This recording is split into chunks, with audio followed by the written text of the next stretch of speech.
West Coast Cookbook and Speakeasy with Chef Justice Putnam. Netrootsradio.com.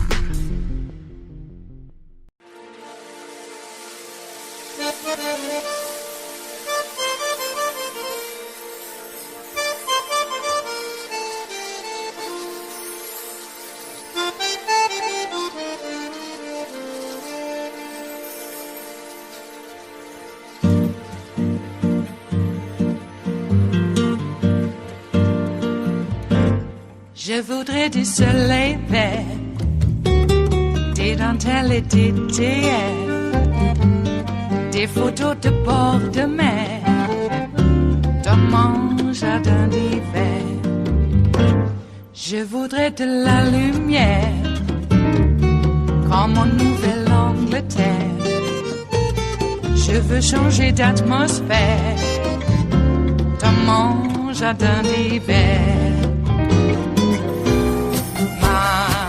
Ma fleur sous la pluie de novembre, tes mains qui courent, je n'en peux plus de t'attendre. Les années passent, il est loin, là je tombe. Nul ne peut nous entendre.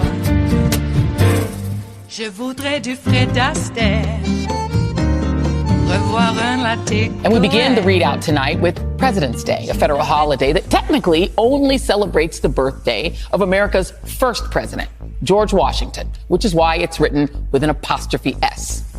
America's 46th president, Joe Biden, spent the wee morning hours of this President's Day pulling off an unprecedented visit to Ukraine, something the White House spent months planning. Biden's visit to Kyiv, the Ukrainian capital, was both a highly symbolic demonstration of solidarity with Ukraine's president, Volodymyr Zelensky, and with the Ukrainian people. And it was historic.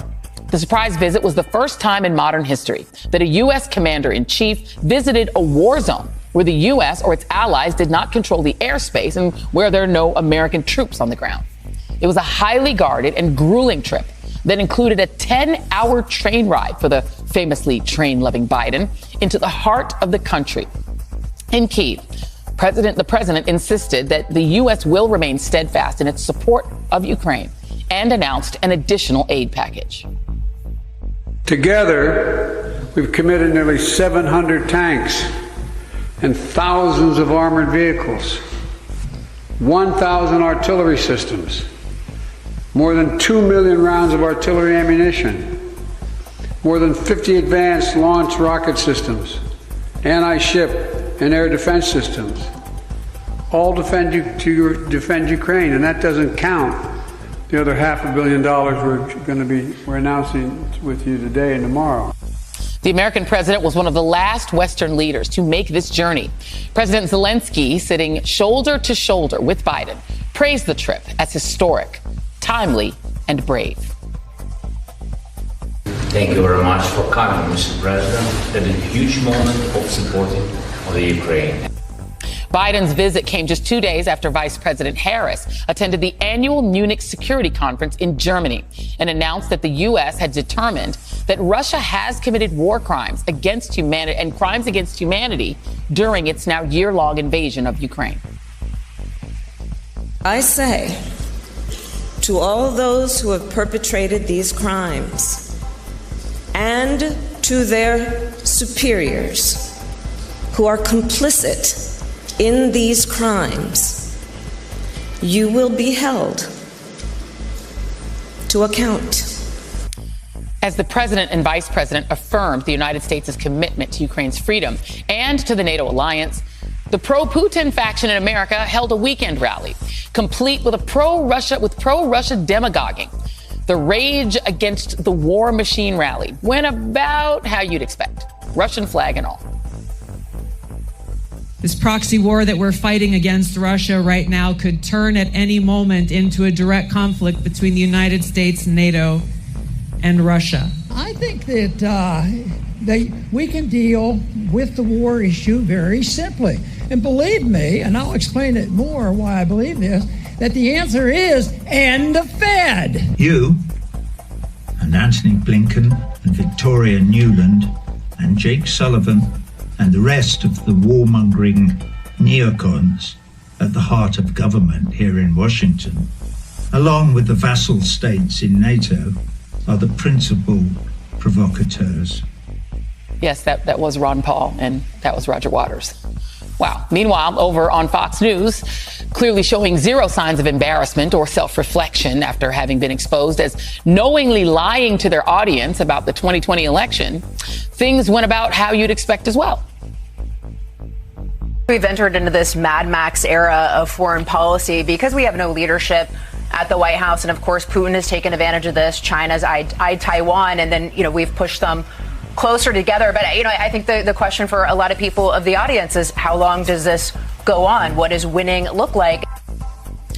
Over in Congress, the MAGA party, led by Marjorie Taylor Greene, continued not to care about Ukraine's independence and what that might mean for the rest of the world. She also tweeted a call for parts of the U.S. to secede from the Union, a little throwback to her state and region's Confederate past. Joining me now from Kyiv is Ali Velshi, MSNBC correspondent and host of Velshi. Also joining me, Michael Beschloss, NBC News presidential historian. Both of you good friends of the show and of mine. And Ali, I do want to start with you and I'm going to join Nicole Wallace. I pretty much just agree with whatever Nicole Wallace says anyway, but I want to also join her in commending your incredible coverage. It's been so personal and so moving. And, because I know that you have made a lot of friends there and talked to a lot of people, I wonder if you could just give us a sense of how the President of the United States visiting today, how did that read in Kyiv to folks you spoke with? Well, thank you, first of all, for saying that. And there's a sort of piece of my heart that's here in Ukraine after the time that I've spent meeting these amazing, resilient people. And I guess, as I was saying to Nicole earlier, Ukraine's been fighting this war with one hand tied behind their back, or as I said earlier, a quarter tank of gas. And really in the last 6 weeks or so, the world took stock of this and said, maybe we need to think about everything we're prepared to give Ukraine and give it to them now. Because if they lose their footing at this point in winter, where Russian missiles and rockets rain down on critical infrastructure and takes the power out, makes people cold and increases suffering. If they lose their footing now, this thing could end. And the president of Poland, who's going to be speaking about this tomorrow with President Biden, says if this thing is still going on a year from now, Russia may become emboldened. So when you said, what does victory look like? Victory looks like not having Kyiv taken in 3 days, which is what Vladimir Putin planned to do 1 year ago. Victory looks like the fact that they are still fighting. Russia has not taken another piece of land, more land since October, which is why we're all very closely watching what happens this week. This was always going to be a kinetic and active week here in Ukraine, because by the end of the week, Vladimir Putin has to have something to show for a year of fighting in this place, and he doesn't. So now he's had a sharp poke in the eye with Joe Biden standing right here with the president of Ukraine today. This is a meaningful and historic trip. Michael, it's a trip that could not be the more opposite of the previous president who treated Volodymyr Zelensky with disdain and tried to bribe him and extort him. I wonder if you could kind of give us the step back on what this trip means, not just for the Ukrainian president, but for the American one. Joe Biden has put a lot of the stake in his presidency into the defense of democracy around the world. This feels like the most sort of potent message in that regard. Yeah, I think what Biden did today goes straight through 2 centuries of proud American history. Just what you said earlier, Joy. Presidents, let's say that LBJ and Nixon used to go to Vietnam, but they'd appear on an American air base that was pretty well controlled. To find a day of this kind of presidential bravery in a war zone, you've got to go all the way back to 1864, July, when Abraham Lincoln, as president, went to see Confederate soldiers who were firing on Washington, D.C., on the brink of taking it over. And literally, Lincoln got up and some guy behind him who didn't know it was the president said, "Get down, you fool." And Lincoln turned around, and I wouldn't have liked to be that guy seeing the president's face of disdain, asking who the guy was. But Lincoln was there to show determination to see the Civil War through. 1814, James Madison as president. This is how rare this is. Went to Bladensburg, Maryland, a an area that we both know pretty well, Joy. And there was a Battle of Bladensburg. The Brits were just about to conquer Washington, D.C., just as they were as an enemy soldier, group of enemy soldiers was in 1864. So James Madison went on the battlefield and said, I'm president. I'm showing how determined we are to resist the Brits. Goes back to one other thing. George Washington in 1754, before he was president, long before, was in the French and Indian War of all things, and he was in danger of being killed himself. He wrote to his brother, "The bullets whistled past me, and I found something charming in the sound."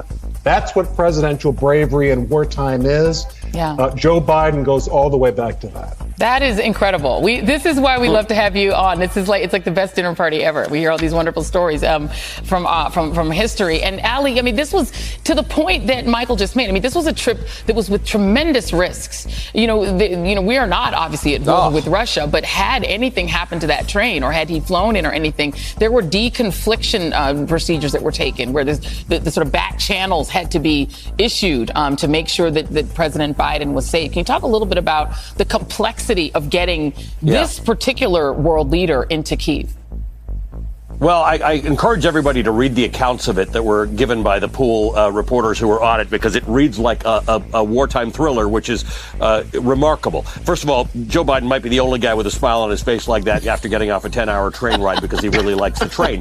But remarkable. Got on this train. You say deconfliction. It's really important, because there's people who are saying, well, by telling the Russians a couple hours earlier that he was going to be in Ukraine, wouldn't that actually maybe cause more problems than it's worth? Well, the Russians, I don't think, are prepared to do what would be done by attacking the president of the United States on Ukrainian soil. There were American planes and NATO planes right on the border of Ukraine and Poland. It's unsafe for American or NATO planes to come into Ukraine because they could be targeted, but they were ready to go. They were in the air if anything went wrong. But I'm telling you, it was wild. They were on this train. Everybody knows where the train line goes. It pulls into a station here in Kyiv. There was a convoy that came here. It was a very small footprint that was with President Biden. Of course, once he's in Kyiv, there are Ukrainian soldiers, and there was security that joined that train. The train stopped a few times in the 10-hour journey, and we know that at least one time it was to add more local security, more people who might meet military members. But that was a great risk. And by the way, we knew that Joe Biden was going to Poland. Now he's in Poland on exactly the same schedule. So he's added, 40 hours to his schedule, and he's still going to go to Poland, and he's still going to deliver a speech tomorrow in which he commits American resources and NATO resources to the defense of Ukraine. But this is truly, if you watched today, you watched history. It is Tuesday, the 21st of February of 2023, and you are in West Coast Cookbook and Speakeasy. I am your chef de cuisine, Justice Putnam. Gunner the English Bulldog is our snoozing sous chef. And our daily special is Tarrytown Chowder Tuesdays. A small scant dash, a mere pinch of hot smoked Hungarian paprika will make all the difference in the world. It always has, and it always will. Yes, it will. How are you? Well, what a day that was yesterday, huh? Joe Biden does the physically impossible, apparently, even for an 80-year-old. 80-year-olds are supposed to be taking naps. I'm sure they're going to say, and when I say they, I mean with a capital T that means MAGA. They're going to complain, all he did was nap. Well, you know what? That was quite something. Churchillian, almost. I do remember Churchill going into some war areas on occasion. Big ol' long stogie at the jaunty angle. Just sort of like, FDR, who also went close. But, hey, I thought that was something. Apparently, the so-called America First isolationists, they didn't like it one whit. Now, I got to tell you, America First isolationists is just a nice way of saying that they are working for Vladimir Putin. To a T. And now, think of this, too.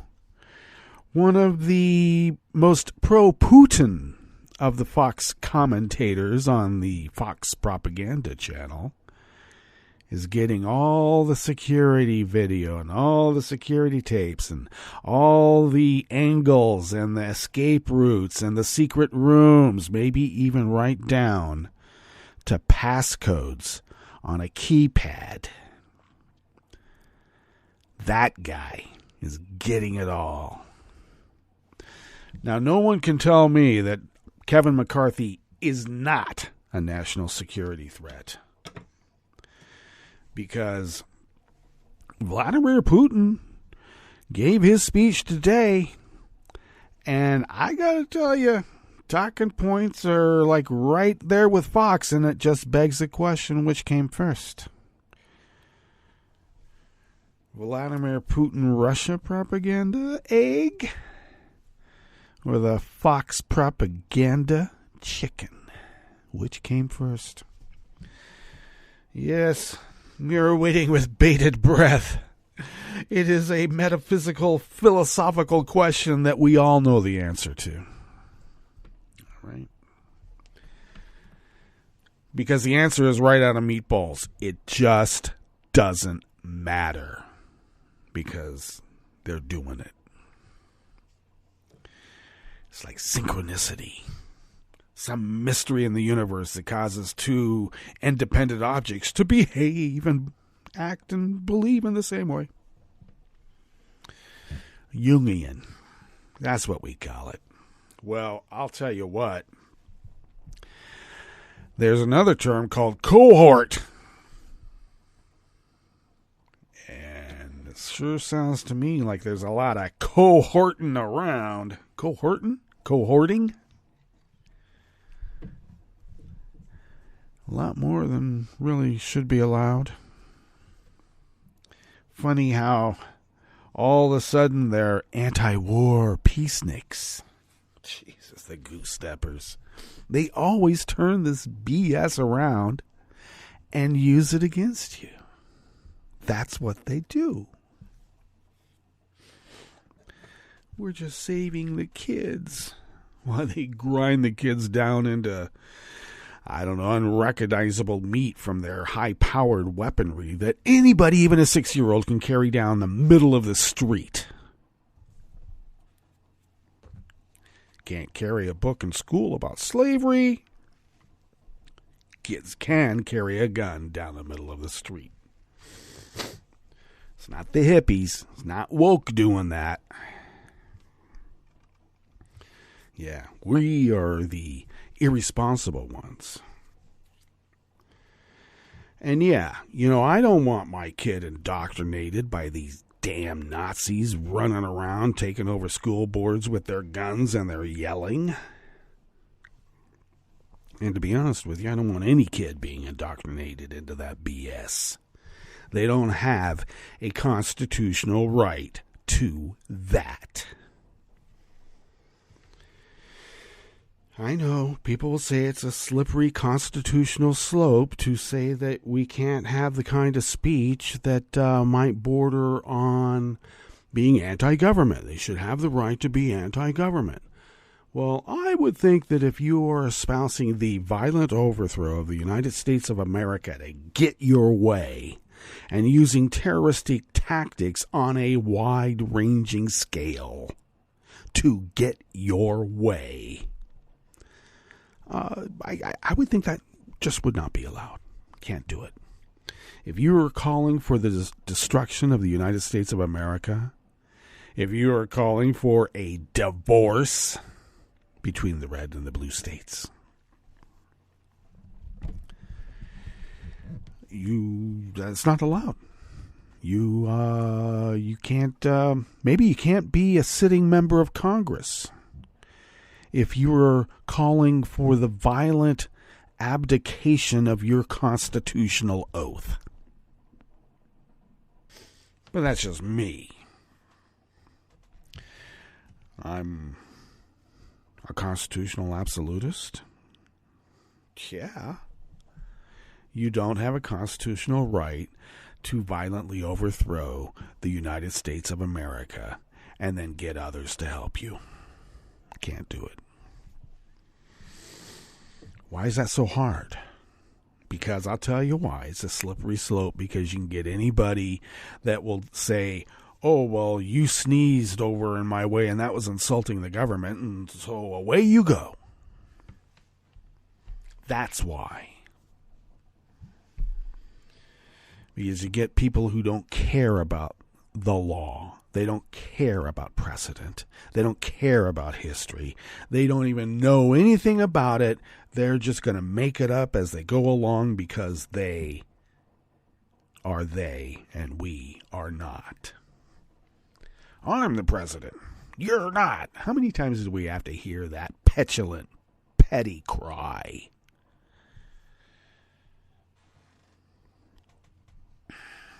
Yep. Okay, yeah, I was rather effing pissed yesterday. I had so many F-bombs going off yesterday. Boy, just irked me on President's Day, too. While our president is in a war zone, trying to keep representative democracy alive around the world and here, too. He's got to battle a war on many fronts, right from the inside. An insurgent, seditious caucus in league with Vladimir Putin.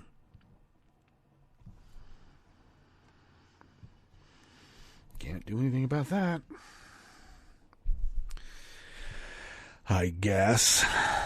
Well, I hope there's still a rat hunt. We've been getting some of these, spying types. And it's not just Russia. We got some issues with China, too. But no one's really going to Beijing and partying on the 4th of July like they go to Moscow. Let's just put it that way. How dare they? All right. Well, and I also want to remind folks that I believe the Michigan or the Great Lakes EPA was on site at East Palestine. How do they? I think it's Palestine is what they say. Palestine. I don't know. They pronounce it in a weird way, and everybody does that because that's what they do locally anyway. But regardless, where the train derailment was, and the CEO of the railway company is pretty much pulling the shots, and everybody's blaming Biden. So the Greater Lakes EPA was on site day 1. The rest of the feds were set up and ready to go by day 4.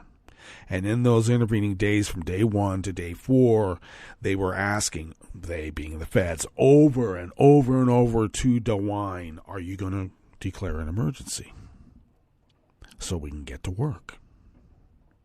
And DeWine delayed because he took some big-time bucks from that railway company for his re-election. Or, well, for his campaign coffers. And he trusted what the CEO said. Oh, yeah, let's just burn up the stuff, get the cars out of the way so we can keep commerce a-commercing. Clear the tracks so we can keep the train running. And you got a citywide city killer floating overhead. Thank you very much. Joe Biden's fault. Joe Biden would rather go to Kyiv than go to East Palestine. No, Joe Biden was there from day 1. So, F-bomb this. Okay, got that off my chest. What do we have in store for you today here on this fabulous Tarrytown Chowder Tuesdays? Oh, one other thing. We do roast corn and put it in the chowders here at West Coast Cookbook and Speakeasy. So just so you know, okay? Just a lovely addition. Anyway, what we have in store for you today is at the top. Yeah, that was on Joy's show. And Allie saying if you watched Biden in Kyiv, you watched history. And indeed we did. On the rest of the menu here in the Bistro Cafe of West Coast Cookbook and Speakeasy, a shrinking water supply will mean more fallow fields in California's San Joaquin Valley. A record 6,542 guns were intercepted at U.S. airport security in 2022, which apparently the right blames Joe Biden as if that's like a failure. Jeez, these people. And Seattle considers an historic law barring caste discrimination. After the break, we move to the chef's table, where Dutch intelligence says that Russia has been targeting Netherlands' North Sea infrastructure for sabotage. And groundwater carries a radiation risk for Korean, Chinese, and Japanese cities near a North Korean underground nuke test site. Nuke. All that and more on West Coast Cookbook and Speakeasy. Bon appetit.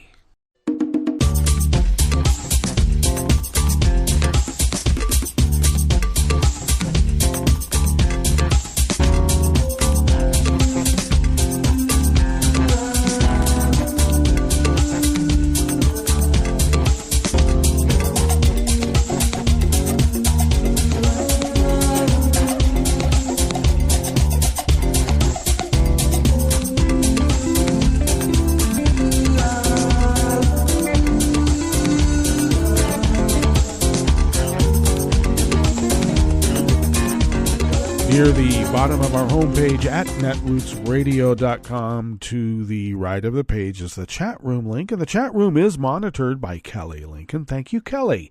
Across the page to the left from that chat room link, near the bottom of our homepage at netrootsradio.com, is the link to our Patreon page. And please become a recurring Patreon of Netroots Radio. It really does help. And thank you to those of you who are recent recurring Patreons of Netroots Radio. Your timely patronage comes at a good time. Thank you. I hate to say it, this time of year we need the help because the big time bills come in, the yearly ones, and they're not small. So thank you for helping us continue this powerhouse of resistance that has been resisting for quite some time now. Thank you. If you would like to follow Netroots Radio on Twitter, Mastodon, and Spoutable, you can do so at Netroots Radio. Tom takes care of those. Thanks, Tom. Follow me on Twitter, Mastodon, and Spoutable at Justice Putnam. See how easy that is. I post the show notes and links diary on Daily Co's 10 minutes before showtime. And you can find those when I get them posted up on social media, or you can just go to Daily Co's and find me there under Justice Putnam. It's very simple. And that, of course, when those show notes and links are posted, is where you can find the actual articles from the actual reporters who have done the reportage. Okay. You can also follow the show on Twitter at Cookbook West. I will make accounts on Mastodon and Spoutable soon, I promise. And you can also, most importantly, pick up podcasts by way of Spreaker, Stitcher, TuneIn, iTunes, YouTube. Yeah, everywhere. Pick them up everywhere. Deezer. You can get it from Deezer. Okay. Podcatcher, I think they get that's one too. You can get our podcasts anywhere and everywhere, but please do get our podcasts. All right. This first offering here in the Bistro Cafe of West Coast Cookbook and Speakeasy as we begin this Tarrytown Chowder Tuesdays is out of the Los Angeles Times by George Skelton. Downpours or drought, California's farm belt will need to tighten up in the next 2 decades or grow fewer crops. There simply won't be enough water to sustain present irrigation in the San Joaquin Valley. Groundwater is dangerously depleted. Wells are drying up, and the land is sinking in many places, cracking canals. Surface water supplies have been cut back because of drought, and future deliveries are uncertain due to climate change and environmental regulations. We've known all this for years, But long-term projections have become even more grim, according to a new study by the Public Policy Institute of California. We found that annual water supplies could decline by 20% by 2040, the PPIC expert wrote. That would mean around 3 million acre feet, almost the amount giant Oroville Dam can hold in California's second largest reservoir. For many generations, Californians have taken pride in the state's bountiful harvest of fruits, vegetables, nuts, and wine grapes. We're envied by the nation for our food production and the variety of those foods, from avocados to almonds, from peaches to pistachios, from okra to oranges. But by the end of this century, will agriculture still be robust? Agriculture is water intensive, and water is becoming increasingly worrisome in the West, particularly with overuse of the Colorado River. There's plenty of water off our coast, but we've only begun to dip our toe into desalination. PPIC researchers offered a glimmer of hope for the San Joaquin Valley. With government teamwork, local, state, and federal, and agriculture itself, the financial blow could be lightened, they said. That would mean loosening the rules on farmers selling their entitled water to other growers. There'd also need to be investments in infrastructure to import additional water supplies. But realistically, all that seems iffy given California's historic water wars. Selling water means taking it from one crop and pouring it on another, and most new supplies would come from other interests, such as farmers to the north or the coastal salmon fishing industry. Compromising probably would require money, perhaps tax money, to pay farmers to follow their land, and governments to build new canals and repair old ones. Growers and local irrigation districts would need to write checks. The PPIC found that at least 500,000 acres of San Joaquin Valley cropland will need to be followed in the next 20 years. The Institute initially calculated that figure 4 years ago, but is now considered a best-case scenario, requiring an additional 1 million acre-feet of water. Needless to say, this would be a heavy lift, a very heavy lift, researchers wrote. A more likely scenario, the PPIC says, would be to expand water supplies by 500,000 acre-feet annually and wind up being forced to follow about 650,000 acres. But even 500,000 more acre-feet of water seems wishful. The worst-case scenario would be losing 3.2 million acre-feet of water and following nearly 900,000 acres, 1/5 of currently irrigated land. The biggest reason farmers face a severe water shortage is that for decades they've overpumped aquifers. The government didn't have the guts to stop them. Finally, in 2014, California became the last western state to begin regulating groundwater use, but very slowly. By law, groundwater usage does not have to become sustainable for 20 years. Meanwhile, farmers have been drilling deeper and faster to extract water, not necessarily even their own, before they're restricted by law. Now, the real promise of Groundwater Act is making sure people are not using groundwater they shouldn't. A researcher said, if you use someone else's surface water, you're going to court. But with groundwater, no one has been minding the shop.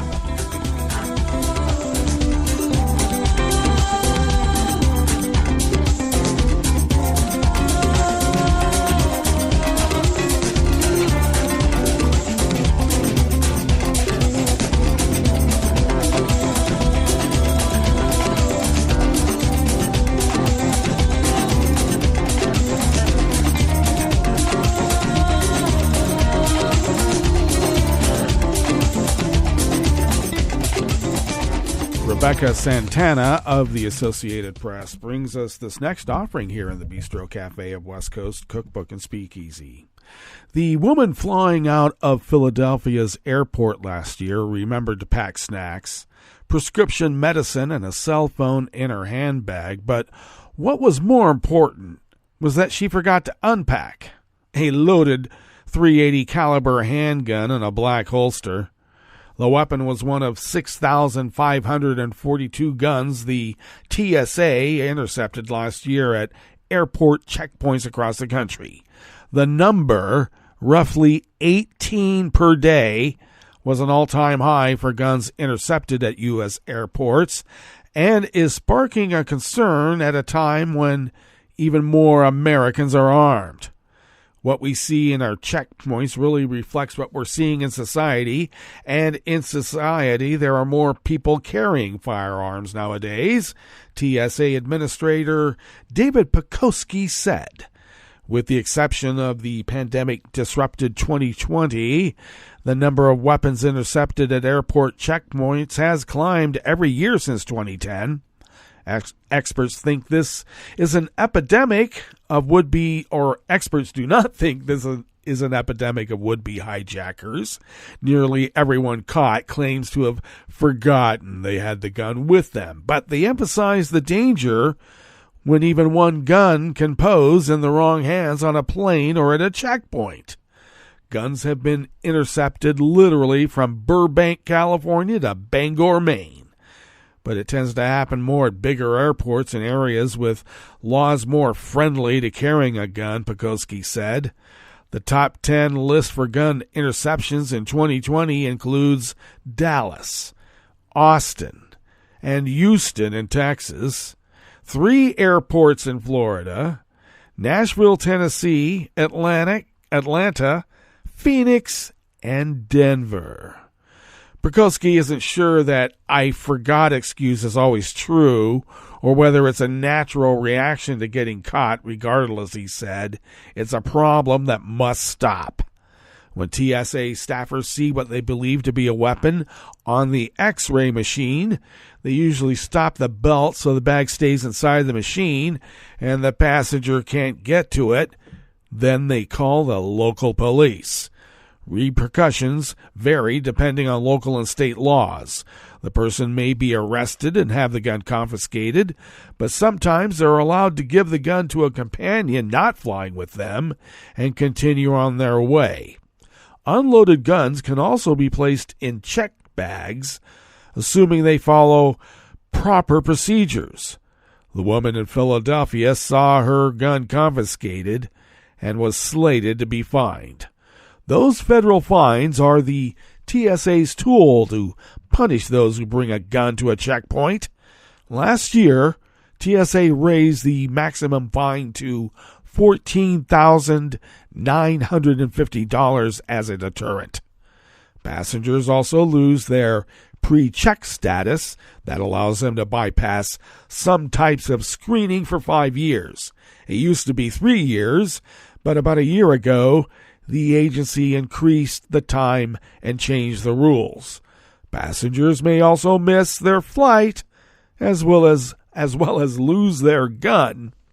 If federal officials can prove the person intended to bring the gun past the checkpoint into what's called the airport's sterile area, well, that is a federal crime.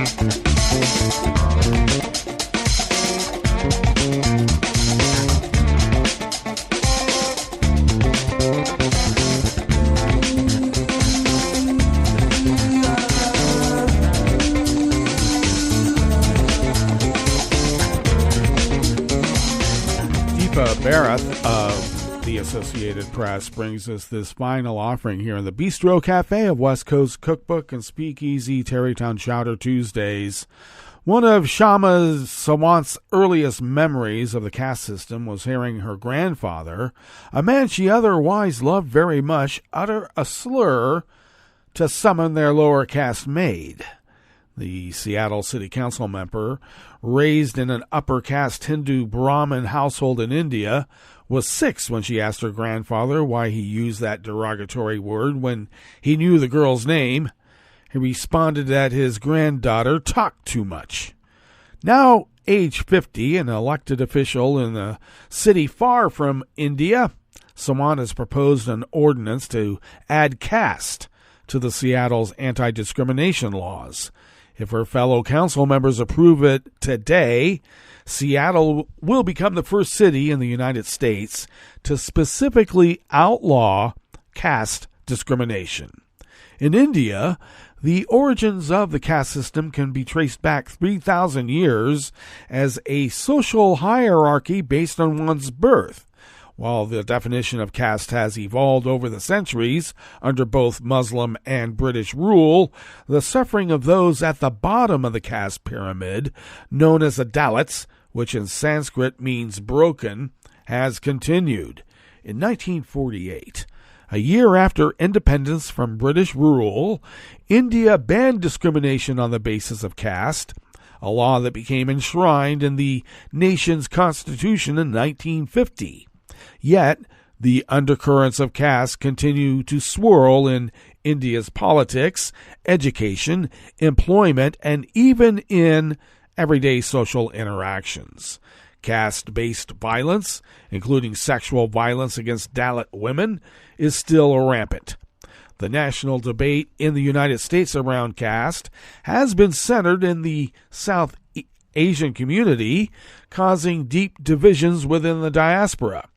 Dalit activist-led organizations such as Oakland, California-based Equality Labs say caste discrimination is prevalent in diaspora communities, surfacing in the form of social alienation and discrimination in housing, education, and the tech sector, where South Asians hold key roles. There has been strong pushback to anti-discrimination laws and policies that target caste from groups such as the Hindu American Foundation and the Coalition of Hindus in North America. They say such legislation will hurt a community whose members are viewed as people of color and already face hate and discrimination. But over the past decade, Dalit activism has garnered support from several corners of the diaspora, including from groups like Hindus for Human Rights. The last 3 years in particular have seen more people identify as Dalits and publicly tell their stories, energizing the movement. You can go and read the rest of the article by accessing the show notes and links diary as we now break for our break. And when we get back from that break, we will go through weather from around the world, and we will finish up with the stories that we've curated for you today. You are listening to West Coast Cookbook and Speakeasy, and we will be right back. You are listening to netrootsradio.com. Please hang up and try again.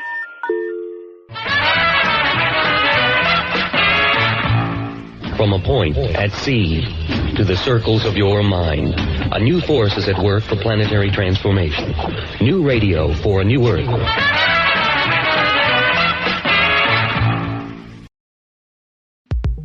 This is Scientific American's 60-Second Science. I'm Christopher Intagliata. Chimpanzees can make tools, they display emotions, and they can outfox humans at certain memory games. But chimps also resemble us in another way. They use medicine. They're known to eat tough leaves and bitter plants to purge parasites from their guts. Now researchers have observed chimps applying a never-before-seen type of treatment. They snatch up flying insects and apply them to their wounds. You can see this happening in a video they filmed at Luango National Park in Central Africa. Susie is sitting up, and then she's catching something from underneath a bush. She's putting it between her lips. She seems to press it, and then she's grabbing the foot of her son with a wound, and then she is applying the insect onto that wound. Simona Pica is a cognitive biologist at the University of Osnabrück in Germany, part of the team that studies these chimps. She says it's possible the insects have antibacterial or soothing qualities, but this could also be a cultural practice with no medical benefit at all. Maybe an individual just found out that it's intriguing, then I get a lot of attention, others come, maybe then I get some grooming. And so it just resulted into a social behavior. After all, Pica points out that humans perform plenty of rituals with no obvious function. Her team reported their findings in the journal Current Biology.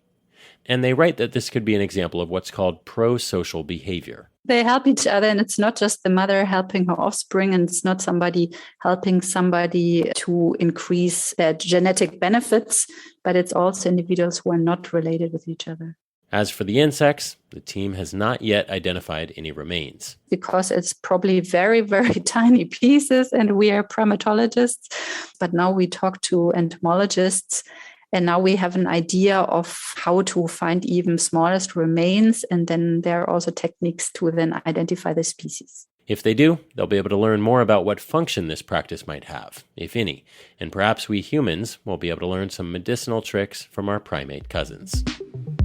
Thanks for listening. For Scientific American's 60-Second Science, I'm Christopher Intagliata.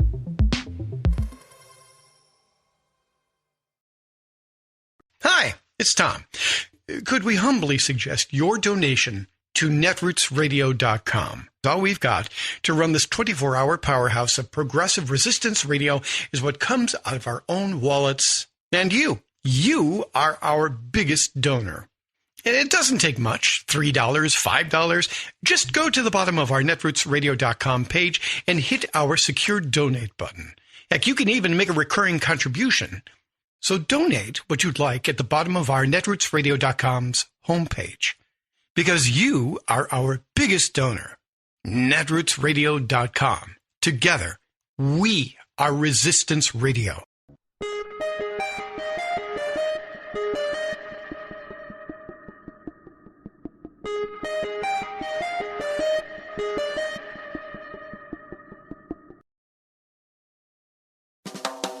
This is 60 Second Civics from the Center for Civic Education. I'm Mark Gage. One key to understanding inalienable rights, as distinguished from ordinary alienable rights, is found by turning to one of Thomas Jefferson's rough drafts of the Declaration of Independence.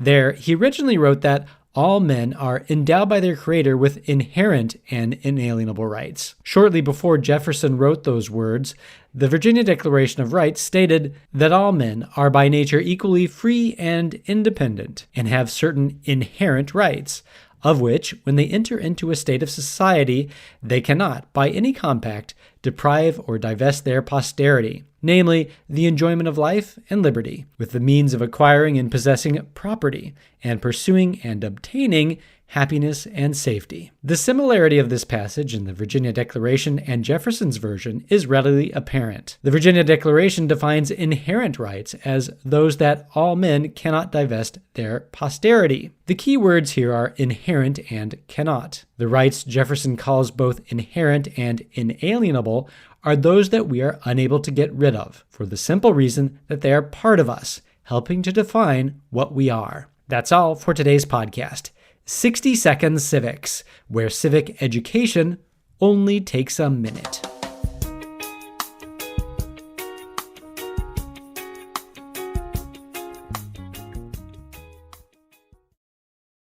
I'm Rick Smith, and this is Labor History in 2. This day in labor history, the year was 1868. That was the day that the governor of California signed into law the 8-hour workday. The law was the result of a strong organizing effort led by California's trade unions. The call for the 8-hour day had gained traction across the U.S. labor movement after the Civil War. In the San Francisco area, the Carpenters Union helped lead the effort. Other trade unions soon joined the cause. They held a parade in June of 1867 that saw more than 2,000 laborers marching in the streets. The marchers were organized in order of when their union local had adopted the 8-hour platform. Ship joiners, bricklayers, lathers, and more joined the carpenters in a public demand for a standardized workday. The trade unionists also organized politically. They backed candidates to the state legislature that supported the 8-hour cause. Their efforts got results. An 8-hour bill was introduced. Sadly, it excluded agricultural workers, but the bill was passed and was signed into law. In San Francisco, the trade unionists celebrated their hard-fought accomplishment. Workers from Oakland sent representatives to join the parade. The law went into effect 60 days after it was passed. But like many of these early laws regulating wages, hours, and conditions, the law did not include the mechanism for enforcement, leaving an opening for employers to skirt the law. Soon after its passage, an economic depression further impacted enforcement, as hard times led many workers to take jobs that violated the law. Despite the legislative victory, the battle for the 8-hour day had not been won. The labor movement had to continue its fight for 8 hours for work, 8 hours for rest, and 8 hours for what we will. Like what you hear? Check out more at laborhistoryin2.com.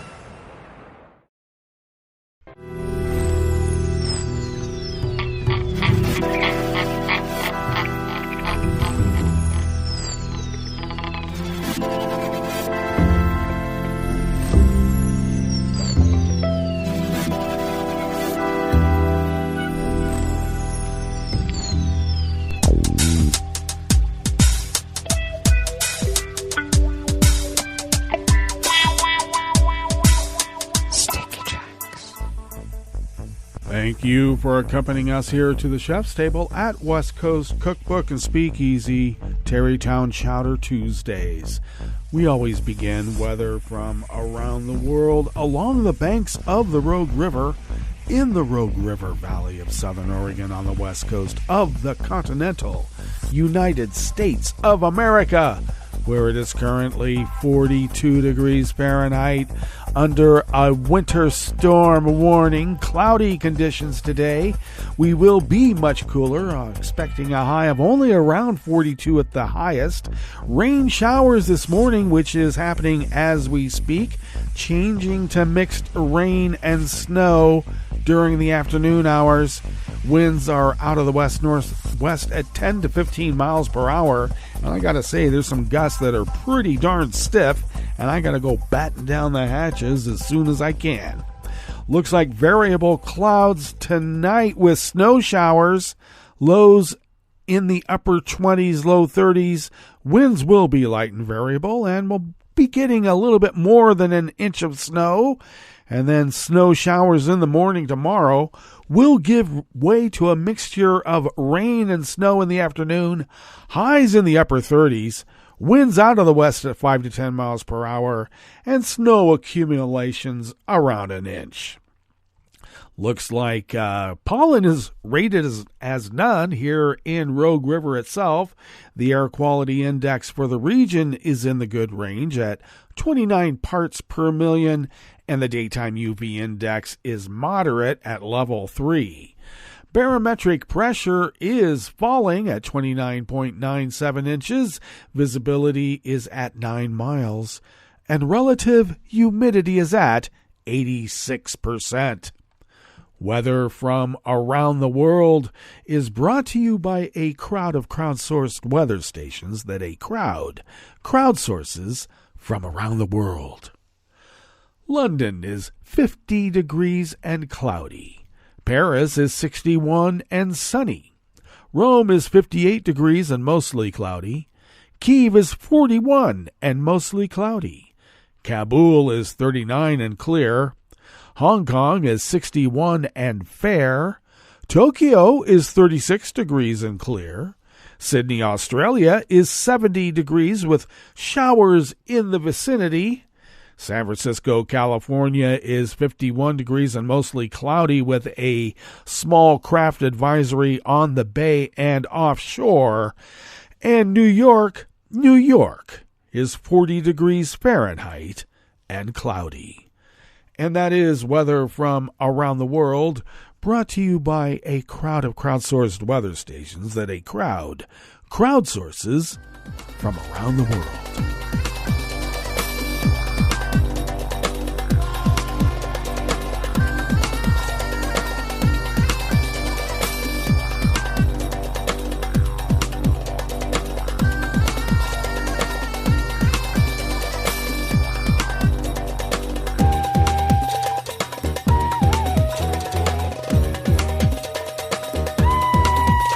Anthony Deutsch and Bart Mayer of Reuters brings us this first amuse-bouche here at the chef's table at West Coast Cookbook and Speakeasy, Tarrytown, Chowder Tuesdays. Russia has in recent months tried to gain intelligence to sabotage critical infrastructure in the Dutch part of the North Sea. Dutch military intelligence agency MIVD said yesterday, Monday, a Russian ship has been detected at an offshore wind farm in the North Sea as it tried to map out energy infrastructure, General Jan Swillen said at a news conference. The vessel was escorted out of the North Sea by Dutch Marine and Coast Guard ships before any sabotage effort could become successful, he added. We saw in recent months, Russian actors tried to uncover how the energy system works in the North Sea. It is the first time we have seen this, Swillen said. Russia is mapping our wind parks in the North Sea. They are very interested in how they could sabotage the energy infrastructure. Dutch intelligence agencies, MIVD and AIVD, in a joint report published yesterday, Monday, said critical offshore infrastructure, such as internet cables, gas pipes, and windmill farms had become the target of Russian sabotage activities. Russia is secretly charting this infrastructure and is undertaking activities which indicate preparations for disruption and sabotage, the agency said. Covert threats by Russia to water and energy supplies in the Netherlands were also conceivable, they added. The Netherlands said on Sunday it would expel an undisclosed number of Russian diplomats as it accused Russia of continuously bringing in spies under diplomatic cover.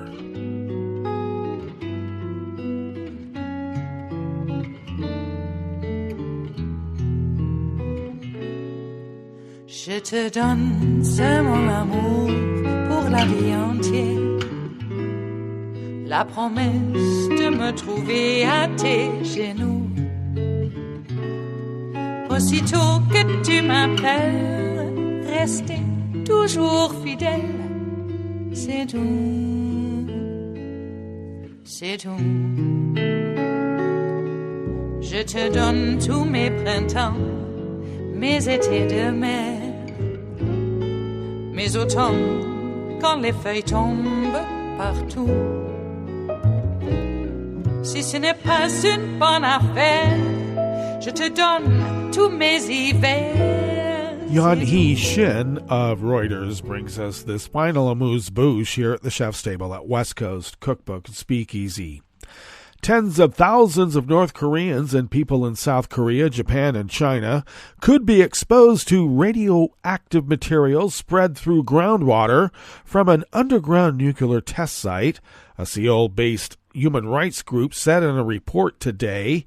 North Korea secretly conducted 6 tests of nuclear weapons at the Punggye-ri site in the mountainous North Hamgyong province between 2006 and 2017, according to the U.S. and South Korean governments. The study by the Transitional Justice Working Group said radioactive materials could have spread across 8 cities and countries near the site, where more than 1 million North Koreans live, and where groundwater is used in everyday lives, including drinking. It also said that neighboring South Korea, China, and Japan might be at risk due to partly to agriculture and fishing industries smuggled from the north. The group, formed in 2014, worked with nuclear and medical experts and defectors and used open-source intelligence and publicly available government and UN reports for the study, which is backed by the National Endowment for Democracy, a nonprofit corporation funded by the U.S. Congress. This report is significant in showing that North Korea's nuclear tests could threaten the right to life and health of not only the North Korean people, but also of those in South Korea and neighboring countries, said Hubert Youngwon Lee, the group's chief and a co-author. Well, that brings us to the end of our broadcast period for the day, but you do know Netroots Radio broadcasts on, and we will meet up here tomorrow for Smothered Benedict Wednesdays. So do stay tuned to Netroots Radio all day and all night for all the breaking news as it breaks, and we will meet up here tomorrow, right here in West Coast Cookbook and Speakeasy. Bon appetit.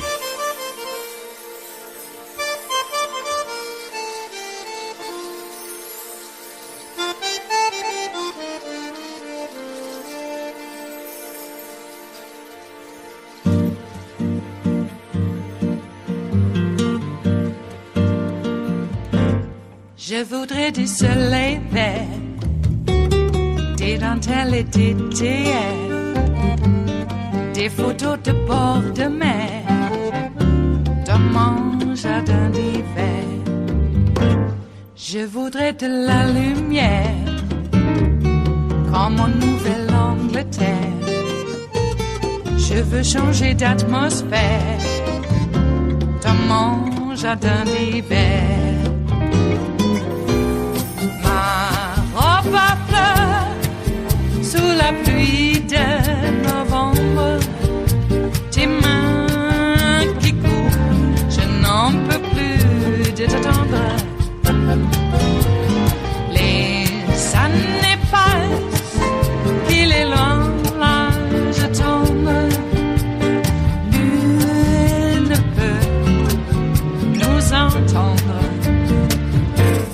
Je voudrais du Fred Astaire, revoir un latte Goël. Je voudrais toujours te plaire dans mon jardin d'hiver.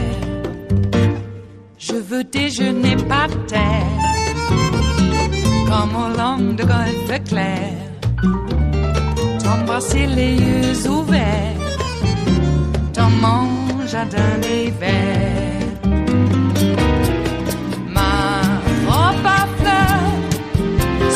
Pluie de novembre, tes mains qui courent, je n'en peux plus de t'attendre.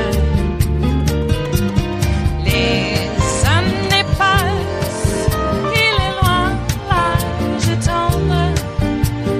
Nul ne peut nous entendre. Ba-da-da-dum-di-da-dum. Ba-da-da-dum-di-da-dum. Ba-da-da-dum-di-da-dum. Dans mon jardin d'hiver. Ba-da-da-dum-di-da-dum. Ba-da-da-dum-di-da-dum.